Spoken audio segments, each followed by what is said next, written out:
Hello everyone, তোমরা সবাই কেমন আছো? আশা করছি সবাই খুব ভালো আছো। আমিও খুব ভালো আছি। তো আমার ভিডিওটা দেখে বুঝতেই পারছো যে আমি কোথায় গিয়েছি বা কোথায় রয়েছি। হ্যাঁ, ঠিকই ধরেছো। তো তোমাদেরকে সবার প্রথমেই বলে নিই যে আমি প্রথমের ভিডিওটা দিতে পারলাম না, কারণ আমি এডিট করতে করতে আমি কোন সময় ড্রাফে রেখে দিয়েছিলাম, ড্রাফ থেকে আমি ডিলিট করে ফেলেছি। তারপরে আমার ভিডিওগুলোকে আর পেলাম না, আমি ডিলিট অপশান থেকেও ডিলিট করে দিয়েছিলাম। তো আমার ভুলের কারণে আমি প্রথম ভিডিওগুলো তোমাদের দিতে পারলাম না। আর প্লাস আমারও প্রচণ্ড মন খারাপ হয়ে গেছে, কারণ আমি সমস্ত ভিডিওগুলো ভালো ভালো ভিডিও ডিলিট করে ফেলেছি। তো যাই হোক, যেটা চলে গিয়েছে সেটা তো আর ফিরে আসবে না। তো আমরা কোথায় এসেছি তো বুঝেই গিয়েছো। হ্যাঁ, ঠিকই, আমরা ঘুরতে চলে এসেছি দীঘাতে। তো আমরা এখন কিন্তু সবে এসে কিন্তু ওল্ড দীঘায় আছি। এসে তারপর সমুদ্রের ধারে আর কি ওখানে নেমে গিয়েছি, যে একটু ঘুরতে এসেছি। তখন আমরা কিন্তু রুমেও যাইনি, হোটেলে।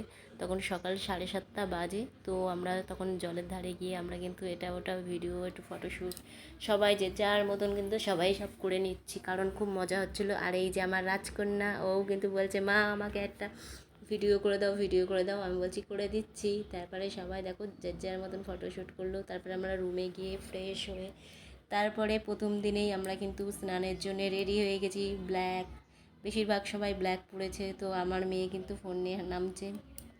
তো যাই হোক, নেমে স্নান করতে যাওয়ার আগে আমরা কিন্তু খাবার দাবার খেয়ে নিয়ে, কারণ হচ্ছে অনেকটা বেলা হয়ে গেছিলো, আমাদের কিছু খাওয়া হয়নি। তো আমরা খেয়ে কিন্তু স্নান করতে চলে গেলাম, কারণ আমাদের আস্তে আস্তে অনেকটা দেরি হয়ে যাবে। তো তোমাদেরকে স্নানের ভিডিওটা ওখানে নিতে পারিনি, আর প্লাস খাওয়ার ভিডিওটাও নিতে পারিনি। আর রাস্তায় কি বলবো, প্রচণ্ড গরম, সেই গরম আর রোদ্দুরের তাপ। তো যে যার মতন হাঁটতে শুরু করে দিয়েছে। আমাদের টিম দেখতেই পাচ্ছ, তো আমরা কিন্তু অনেকজন। আর এই যে আমি, আমার মেয়ে, আমার গুঞ্জি কিন্তু তিনজনাই কিন্তু হাঁটছি। আর ওখানে কিন্তু আরেকজন আছে, ওটা হচ্ছে আমার বুঞ্জির চা।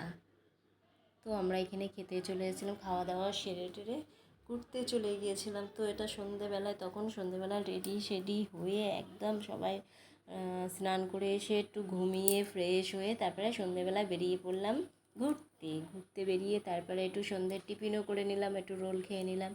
তোমাদের খাবার ভিডিও শর্টগুলো নিতে পারিনি, দেখাতে পারিনি। তারপরে চলে আসলো ছোলা মাখা। তো দেখো প্রচণ্ড ভিড় তো দেখতে পেলে। তারপরে দেখো এখানে ছোলা মটর আলুর কাবড়ি। তো আমাদের বনগাঁয় কিন্তু এই জিনিসটা কিন্তু আমরা কিন্তু দেখি না, খুব ভালো লাগছে দেখে। একটা ইউনিক নতুন একটা খাবার খাবো। এই যে মাখাচ্ছে এই কাকু, দেখা যাক খেয়ে কেমন লাগে। মেথি ভিজানো মনে হচ্ছে। না না, মেথি না, এটা হচ্ছে মুগ, কলাইয়ের ডাল মনে হয়। এটা কি কলাইয়ের ডাল? আর সব চা খাচ্ছে কিন্তু আমাদের। ওই যে সবাই চা খেতে বসেছে, কিন্তু আমরা কিন্তু চা খাবো না। এই একজন সব গুরু গুরু করছে। বাজার দেখতে পাচ্ছ, ভীষণ ভিড়, প্রচণ্ড ভিড়। তারপরে ছোলা মাখা খেয়ে, চা খেয়ে, তারপরে রোল খেয়ে সব কিছু সন্ধ্যেবেলায় টিফিন করে আমরা কিন্তু চলে আসলাম ঢেউসাগরে ঘুরতে চলে আসলাম। তোমরা বুঝতেই পারছো যে এটা ঢেউসাগর। তো ঢেউসাগরে ঢুকে এখানে কিন্তু অনেক ফটোশ্যুট করলাম, তারপরে রিলস বানানো হয়েছে, ভিডিও বানানো হয়েছে। তারপরে দেখো আমার বোনঝি, আমি সবাই মিলে যাচ্ছি। আর একসাথে জানো তো ঘুরতে মজাটাই আলাদা। তো এইভাবে একসাথে যে সবাই মিলে ঘুরতে আসবো এটা ভাবতে পারিনি। তো আমার ফার্স্ট টাইম দীঘাতে যাওয়া। আমি দীঘাতে আগে কোনো দিন যাইনি, তো আমার তার জন্যে খুব ভালো লাগছে।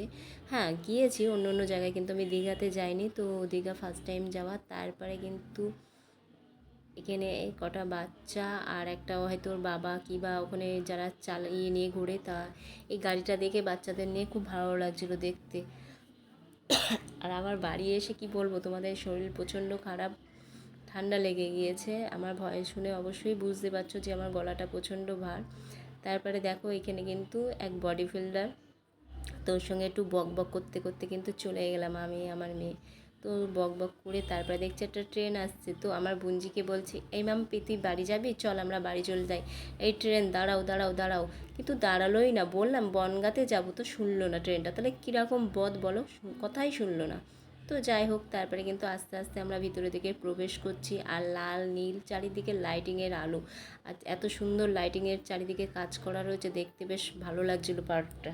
তো খুব সুন্দর লাগছিলো। তারপরে এইখানে কিন্তু আস্তে আস্তে যখন যাচ্ছি, তারপরে এখানে যারা বোটে ঘুরবে আর কি, বোট জলে, তো সেই ব্যবস্থাটাও রয়েছে। তো আমরা কিন্তু এখানে উঠিনি। তো আমার বোনজিকে আমি বলছিলাম, তো শোনা তুই মাম্পি উঠবি তুই? তো বললো না, আমার মেয়েকেও বললাম কিন্তু ও উঠবে না। তারপরে দেখো ভিতরের দিকে যত যাচ্ছি তত লোকজন দেখতে পাচ্ছি, খুব ভালো লাগছিলো। তো ওইখানে না আর একটা ট্রেন আসছিলো, তো বললাম আগের ট্রেনটা তো নিয়ে গেল না, তুমি অন্তত নিয়ে চলো, আমরা বনগাঁয় যাব, বাড়ি যাব। তো ট্রেনটা কথাই শুনলো না, আমাদের পাত্তাই দিল না। তো যাই হোক, তো আমরা বাদ দিয়ে দিলাম যে না থাক, ঠিক আছে পরের ট্রেনে চলে যাব। তো তারপরে দেখছি লেখা আছে এখানে কিন্তু ঢেউসাগর।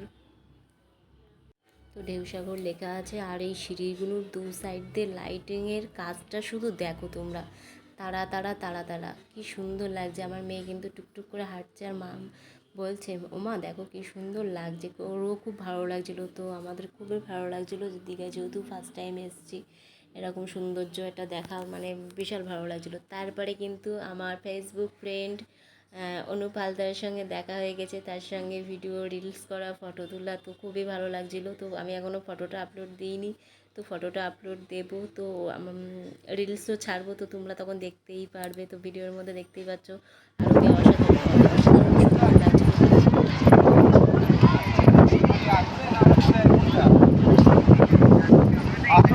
যেতে হবে নাকি আবার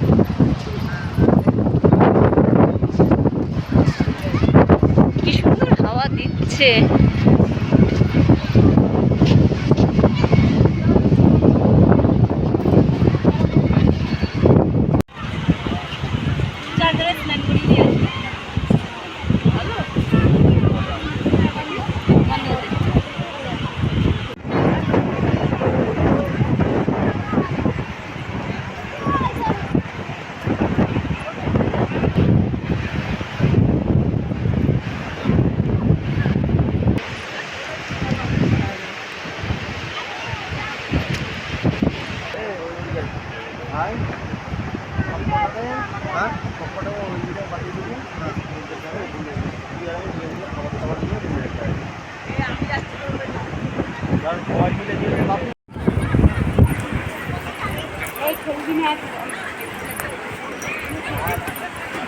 সময় নেই আমার।